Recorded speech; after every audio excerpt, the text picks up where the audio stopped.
একটা ফ্লাড লাইটই পুরো রুমটাকে একদম ফকফকে করে ফেলেছে, আলোকিত করে ফেলেছে। দেখেন এখানে 300-র ওপরে এলইডি আছে।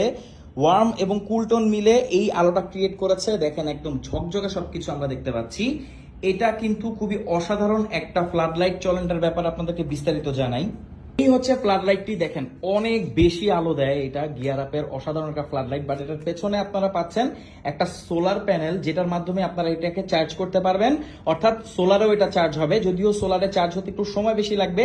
এছাড়া এটাকে আপনার টাইপ সি পোর্টের মাধ্যমে চার্জ করতে পারবেন। এটার মাধ্যমে অন্যান্য ডিভাইসকেও চার্জ করে ফেলতে পারবেন। এখানে দেখেন সকল পোর্ট আছে। আর এটাকে কিন্তু আপনি আউটডোরে ইউজ করতে পারবেন, বৃষ্টির মধ্যেও ইউজ করতে পারবেন। আর এটার পাওয়ারটা জাস্ট দেখেন কত পাওয়ারফুল। সামনে ব্যাডমিন্টন যারা খেলতে চাচ্ছেন তাদের জন্য কিন্তু বেস্ট একটা অপশন। এরকম দুইটা নিয়ে নিলেই আপনি ব্যাডমিন্টন খেলতে পারবেন। এটা এক চার্জে 2 ঘন্টা চলবে। আর যদি পাওয়ার ব্যাংক কানেক্ট করে রাখেন, এটা সব সময়ের মতোই চলতে থাকবে যতক্ষণ পাওয়ার ব্যাংকে চার্জ থাকবে। এছাড়া আপনি টাইপ সি পোর্টে কানেক্ট রেখে